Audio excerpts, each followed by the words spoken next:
इश्क और मोहब्बत में प्रेमी हमेशा प्रेमिका के लिए ताजमहल बनाने की बात करता है, लेकिन इस कहानी में प्रेमी अपनी प्रेमिका के लिए ताजमहल तो नहीं बनाता, लेकिन उसकी हत्या कर संगमरमर का चबूतरा जरूर बना देता है। हमारी आज की ये घटना है वर्ष 2016 की, भोपाल साकेत नगर की, जहां उदयन नाम का एक लड़का रहता है और उसके साथ आकांक्षा नाम की एक लड़की रहती है। दोनों ही लिव इन रिलेशनशिप में रहते हैं। आकांक्षा पश्चिम बंगाल के बांकुरा की रहने वाली होती है और उदयन से उसकी मुलाकात सोशल मीडिया पर होती है। सोशल मीडिया पर ये बातें आगे बढ़ती है और मामला प्यार तक पहुंच जाता है।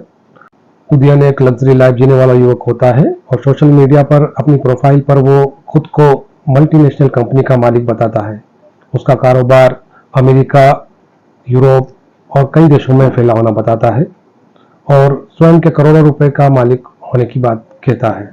आकांक्षा से अफेयर के चलते आकांक्षा बांकुरा से भोपाल आ जाती है और उदयन के साथ लिव इन रिलेशनशिप में रहने लगती है। कुछ सालों तक लिव इन रिलेशनशिप में रहने के बाद उदयन आकांक्षा के चरित्र पर शंका करने लगता है। इसी शंका के चलते बार बार उन दोनों में विवाद होने लगते हैं। 14 जुलाई 2016 को उदयन और आकांक्षा के बीच इसी बात को लेकर विवाद होता है। विवाद के चलते आकांक्षा उदयन को थप्पड़ मार देती है। ये थप्पड़ ही आकांक्षा की मौत का कारण बनता है। उदयन रात भर सो नहीं पाता है और 15 जुलाई की रात जब आकांक्षा सोती रहती है तब वो तकिया लेकर आकांक्षा का मुंह दबाकर उसकी हत्या कर देता है। हत्या के बाद वो आकांक्षा की लाश को एक बड़े से खोखे में डाल देता है और इसको सीमेंट से भर देता है।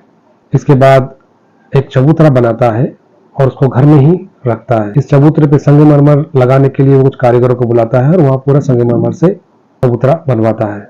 उदयन इसी चबूतरे पर दिन रात शराब पीता है और इसी पर सोता और आराम करता है। दूसरी ओर आकांक्षा के माता पिता जो बांकुरा पश्चिम बंगाल में रहते हैं, जब कई दिनों तक आकांक्षा से उनकी बात नहीं हो पाती तो वो इसकी सूचना बांकुरा के थाने पर करते हैं।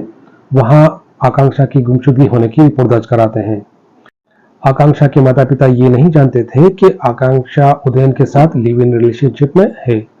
यहाँ से पुलिस की जांच शुरू होती है। पुलिस सबसे पहले आकांक्षा के मोबाइल का लोकेशन ट्रेस करती है। लोकेशन भोपाल के साकेत नगर का आता है। पुलिस साकेत नगर में उदयन को उठाती है और उदयन से पूछताछ शुरू करती है। कई दिनों के बाद भी जब आकांक्षा का पता नहीं चलता है तो मामला भोपाल पुलिस के पास जाता है।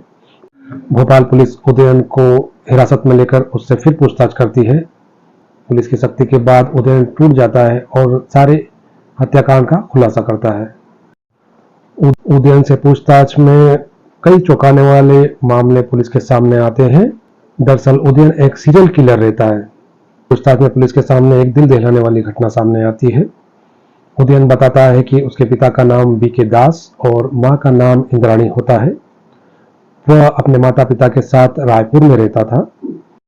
उदयन के माता पिता रिटायर्ड कर्मचारी होते हैं और वो पेंशन पे अपना गुजारा करते हैं। हालांकि उनकी आर्थिक स्थिति काफी ठीक होती है। उदयन माता पिता की पेंशन और पीएफ की राशि को खर्च करता है और अय्याशी में लग जाता है। जब माता पिता को ये पता चलता है तो इसका विरोध करते हैं और उदय को घर से निकालना चाहते हैं। विवाद के चलते उदयन माता पिता की हत्या कर देता है। वह घर में ही सेप्टिक टैंक के गड्ढे खुदवाकर माता पिता की लाश को उसमें दफना देता है।